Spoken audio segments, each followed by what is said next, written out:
गरुड़ पुराण में मनुष्य के जन्म और मृत्यु के बारे में विस्तार से बताया गया है। गरुड़ पुराण में बताया गया है कि मृत्यु ही काल अर्थात समय है, और जब मृत्यु का समय निकट आता है तो जीवात्मा से प्राण और देह का वियोग हो जाता है। प्रत्येक मनुष्य के जन्म और मृत्यु का समय निश्चित होता है, जिसे पूरा करने के बाद ही मनुष्य को मोक्ष की प्राप्ति होती है। परंतु जब किसी की अकाल मृत्यु हो जाती है तो उस जीवात्मा का क्या होता है, और अकाल मृत्यु किसे कहा जाता है? गरुड़ पुराण में बताया गया है कि मनुष्य के जीवन का 7 चक्र निश्चित है। अगर कोई मनुष्य इस चक्र को पूरा नहीं करता है, अर्थात अकाल मृत्यु को प्राप्त हो जाता है, उसे मृत्यु के बाद भी कई प्रकार के कष्ट भोगने पड़ते हैं। इसलिए सबसे पहले यह जानना जरूरी है कि अकाल मृत्यु क्या होती है, अर्थात किस तरह की मृत्यु को गरुड़ पुराण में अकाल मृत्यु की श्रेणी में रखा गया है। गरुड़ पुराण के सिंहावलोकन अध्याय में बताया गया है कि यदि कोई प्राणी भूख से पीड़ित होकर मर जाता है, या किसी हिंसक प्राणी द्वारा मारा जाता है, या फिर गले में फांसी का फंदा लगाने से जिसकी मृत्यु हुई हो, अथवा जो विष, अग्नि आदि से मृत्यु को प्राप्त हो जाता है, अथवा जिसकी मृत्यु जल में डूबने से हुई हो, या जो सर्प के काटने से मृत्यु को प्राप्त हुआ हो, या जिसकी दुर्घटना या रोग के कारण मौत हो जाती है, ऐसा प्राणी अकाल मृत्यु को प्राप्त होता है। इसके साथ ही गरुड़ पुराण में आत्महत्या को सबसे निंदनीय और घृणित अकाल मृत्यु बताया गया है।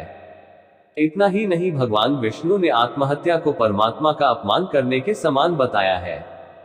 साथ ही गरुड़ पुराण में बताया है कि जिस मनुष्य अथवा प्राणी की मृत्यु प्राकृतिक होती है, वह 3, 10, 13 अथवा 40 दिन में दूसरा शरीर प्राप्त कर लेता है। किंतु जो व्यक्ति आत्महत्या जैसा घृणित अपराध करता है, उस प्राणी की जीवात्मा पृथ्वी लोक पर तब तक भटकती रहती है जब तक वह प्रकृति के द्वारा निर्धारित अपने जीवन चक्र को पूरा नहीं कर लेता है। ऐसी जीवात्मा को न तो स्वर्ग लोक की प्राप्ति होती है और न ही नरक लोक की प्राप्ति होती है।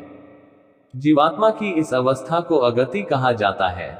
इसलिए गरुड़ पुराण में बताया गया है कि आत्महत्या करने वाली आत्मा अकाल मृत्यु को प्राप्त होने वाली सबसे कष्टदायी अवस्था में पहुंच जाती है, और अकाल मृत्यु को प्राप्त करने वाली आत्मा अपनी तमाम इच्छाएं, यानी कि भूख, प्यास, संभोग, सुख, राग, क्रोध, दोष, वासना आदि की पूर्ति के लिए अंधकार में तब तक भटकती रहती है जब तक कि उसका परमात्मा द्वारा निर्धारित जीवन चक्र पूरा नहीं हो जाता है।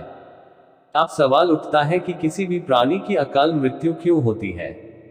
इसका भी वर्णन गरुड़ पुराण में किया गया है, जिसके अनुसार जब विधाता द्वारा निश्चित की गई मृत्यु प्राणी के पास आती हो तो शीघ्र ही उससे लेकर मृत्यु लोक से चली जाती है। प्राचीन काल से ही वेद का यह कथन है कि मनुष्य 100 वर्ष तक जीवित रहता है, किंतु जो व्यक्ति निंदित कर्म करता है वह शीघ्र ही भ्रष्ट हो जाता है। जो व्यक्ति वेदों का ज्ञान न होने के कारण वंश परंपरा और सदाचार का पालन नहीं करता है, और जो आलस्य वश कर्म का परित्याग कर देता है, और जो सदैव त्याज्य कर्म को सम्मान देता है, इसी प्रकार के अन्य महादोषों से मनुष्य की आयु क्षीण हो जाती है।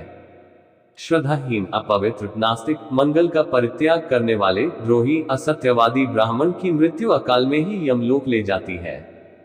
प्रजा की रक्षा न करने वाला, धर्माचरण से हीन, क्रूर, व्यसनी, मूर्ख, वेदानुशासन से पृथक और प्रजा पीने क्षत्रिय को यम का शासन प्राप्त होता है, और यम यातना को प्राप्त करते हैं। जो अपने कर्मों का परित्याग तथा जितने मुख्य आचरण है उनका परित्याग करता है और दूसरों के कर्म में निवृत्त रहता है, वह निश्चित ही अकाल मृत्यु को प्राप्त होता है।